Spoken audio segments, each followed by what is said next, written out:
정말 긴급한 소식입니다.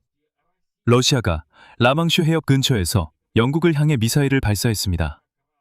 바로 그때 그곳에서는 새 총리의 이름이 발표되고 있었습니다. 이것은 야만적인 러시아가 새로운 지도자들에게 인사하는 방식을 보여주는 단적인 사례입니다. 영국에서는 막 총리가 교체되었고 새 총리는 앤디 버넴이 되었습니다. 그리고 그가 총리 자리에 오른 바로 다음 날 러시아 군함이 영국 해안에 접근해 사격 훈련을 벌였습니다. 형식적으로는 플리머스 해안 바로 앞에서 실탄 사격 훈련이었습니다. 이렇게 모스크바는 새 총리에게 힘을 과시하기로 한 것입니다. 하지만 신임 총리는 첫날부터 우크라이나를 100% 지지할 것이며 어떤 러시아인도 자신을 겁주지 못할 것이라고 밝혔습니다. 그래서 오늘은 러시아 호위함이 영국 바로 옆에서 어떤 사격 훈련을 벌였는지, 버넴이 누구이며 그가 우크라이나에 어떤 의미가 있는지 간단히 알아보겠습니다. 저 이름은 알렉세이 패치이고 함께 이 주제를 이야기해 봅시다. 하지만 시작하기 전에 이 채널을 구독해 주시고 영상에 좋아요를 눌러주시며 이 영상 아래에 댓글도 남겨주시길 부탁드립니다. 지금이 아니더라도 괜찮습니다. 나중에라도 괜찮으니 꼭 잊지 말고 해주시길 바랍니다. 자, 그럼 차근차근 이야기해 봅시다.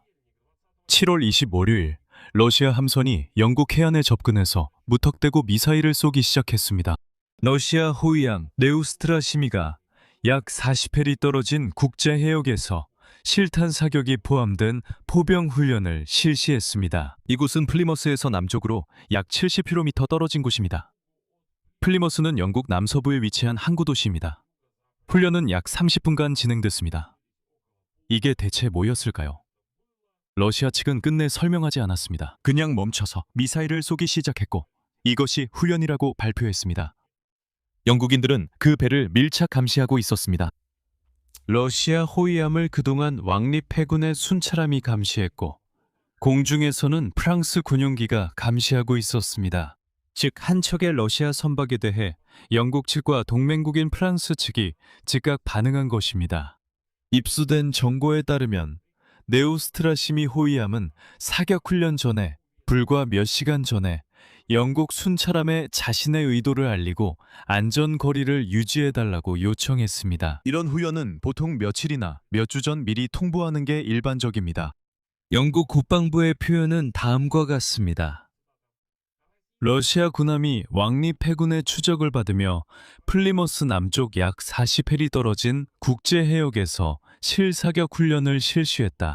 왕립 해군은 훈련 내내 이를 추적했으며 계속해서 해당 함선의 활동을 면밀히 주시하고 영국의 국가안보를 지킬 준비가 되어 있습니다. 그리고 공식적으로 이 군사 훈련들은 국제법상 허용된 국제해역에서 진행되었습니다. 공식적으로 러시아는 아무런 위반도 하지 않았고 모든 것이 법에 따라 이루어졌습니다. 하지만 영국인들은 영국 해안 근처에서 이런 사격을 드물게 일어나는 일이라고 조심스럽게 표현합니다. 그리고 이 행동의 모든 의미는 법적인 측면이 아니라 힘을 과시하는 데 있는 것 같습니다. 즉, 국제해역에서는 합법적이지만 러시아 깡패들은 허세와 위협을 과시하려 했던 것입니다. 봐라, 우리가 얼마나 위협적인지 라고 보여주려는 거죠. 게다가 호위함 메우스트라시미는 이미 예전에 등장한 바 있습니다. 이 함선은 러시아 유조선을 유럽 해군이 예의주시하는 분주한 해상 항로를 따라 호위한 적이 있습니다. 즉, 이 배는 제재를 받은 석유를 불법적으로 운반하는 푸틴의 그림자 함대를 엄호하는 바로 그 함선입니다. 그리고 바로 이 호위함이 영국을 향해 미사일을 발사하기로 결정한 겁니다. 아마도 자신이 그림자 함대를 실제로 지킬 준비가 되어 있고 심지어 미사일도 쏠 수 있다는 걸 보여주기 위해서였겠죠. 여기서 중요한 점은 이것이 야만적인 러시아인들의 일회성 행동이 아니라 러시아의 지속적인 도발이라는 것입니다. 그들은 조용히 살지 못하는 것 같습니다. 최근 몇 달 동안 영국 해안 근처에서 러시아 해군의 활동이 눈에 띄게 증가했습니다. 지난달 영국은 처음으로 라망슈 해협에서 러시아의 그림자 선단 소속 유조선을 가로막았습니다.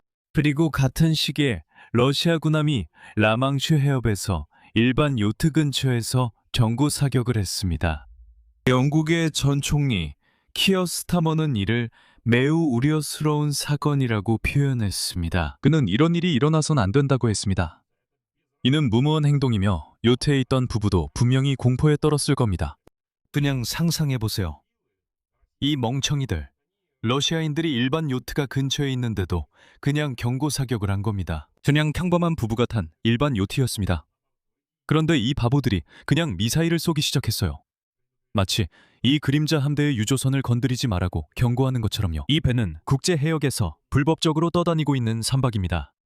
그리고 영국 국방부는 그때 발포가 영국 선박을 겨냥한 것이 아니라 충돌을 막기 위한 시도였다고 밝혔습니다. 결국 그들은 위협을 준 셈입니다. 이제 이 모든 것을 하나로 합쳐보세요.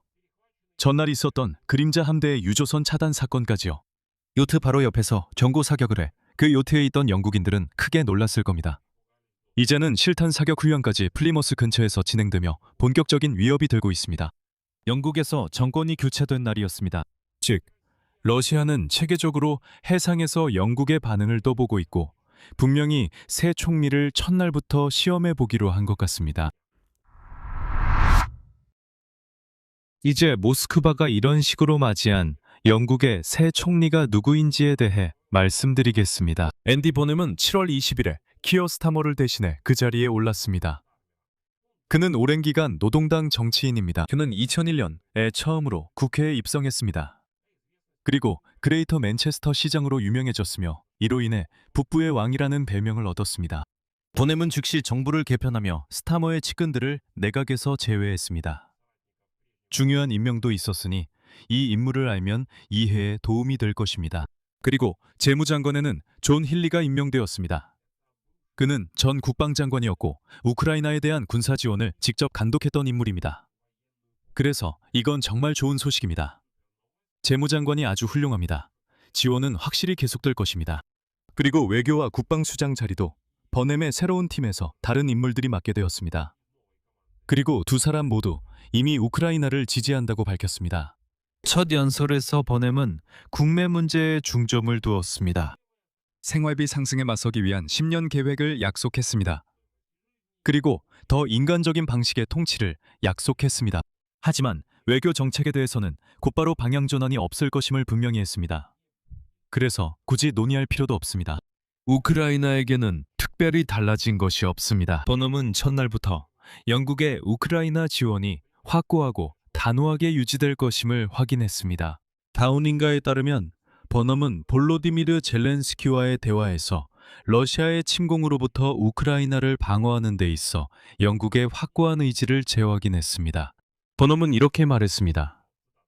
인용하자면 저는 젤렌스키 대통령에게 변화가 없을 것임을 분명히 밝혔습니다. 저는 그와 100% 함께할 것입니다. 그리고 취임하기 전에도 버넘은 타임스와의 인터뷰에서 자신의 우선순위를 매우 분명하게 밝혔습니다. 인용문입니다. 저의 최우선 과제는 국방비 증대를 통해 영국을 지키는 것입니다. 우리의 나토와 영국 해국 지력에 대한 헌신은 확고합니다. 우리와 미국과의 관계는 여전히 매우 중요할 것입니다. 그리고 영국과 우크라이나에 대한 지원도 흔들리지 않을 것입니다. 또한 영국이 전쟁 내내 우크라이나의 가장 신뢰받는 동맹국 중 하나였음을 기억해야 합니다. 바로 런던이 스톰 섀도우라는 순항 미사일을 우크라이나에 제공했고 즉시 러시아군을 향해 사용할 수 있도록 허락했습니다. 그리고 런던은 우리 군인들을 훈련시켰고 전임 총리 스타머는 군사 지원에 대한 약속을 했으며 영국을 유럽 지원 신용 프로그램에 참여시켰습니다. 이것이 유럽연합의 대출 지원 프로그램임에도 스타머는 우리도 참여하고 기여하겠다고 고집스럽게 말했습니다. 존 힐리가 재무장관으로 임명된 것도 좋은 신호입니다. 그는 군인 신분을 가진 사람입니다. 국방장관으로서 그는 젤렌스키에게 영국의 지원을 신속하게 제공하겠다고 직접 약속했고 우크라이나에 대한 지원을 철통 같다고 표현했습니다. 버넘이 임명된 후 가장 먼저 누구에게 전화를 걸었는지도 주목할 만합니다. 그가 가장 먼저 연락한 해외 정상들 중에는 도널드 트럼프와 블라디미르 젤렌스키가 있었습니다. 즉, 우크라이나는 그에게 있어 첫날부터 우선순위였다는 뜻입니다. 젤렌스키는 버넘을 축하하며 우크라이나와 영국의 관계가 그 어느 때보다도 견고하다고 밝혔습니다. 단, 여기서 한 가지 변수는 버넘이 영국의 경제 문제와 나이절 파라지의 반이민 정당의 성장 속에서 집권했다는 점입니다. 그리고 그는 내정과 예산 절감을 우선시했습니다.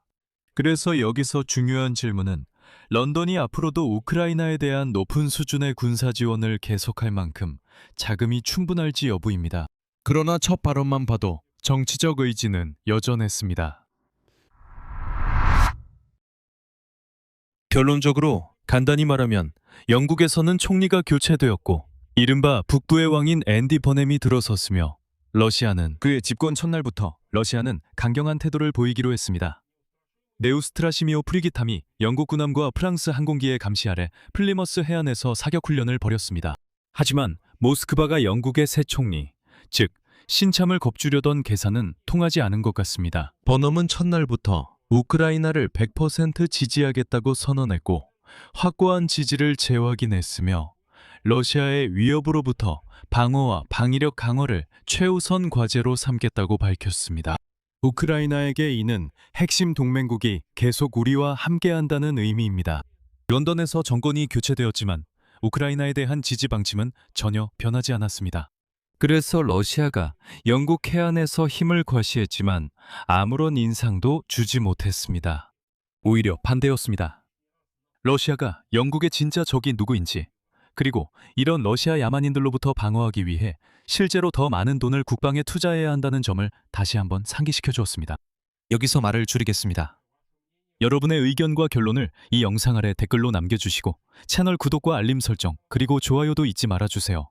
독립 유튜브 채널의 활동을 지원하고 싶으시다면 이 영상 설명에 있는 링크와 계좌 정보를 통해 어떤 형태로든 후원을 하실 수 있습니다. 여러분의 어떤 형태의 지원이든 정말 감사하게 생각합니다.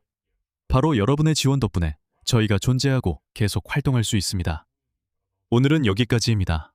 건강 조심하시고 모두 안녕히 계세요.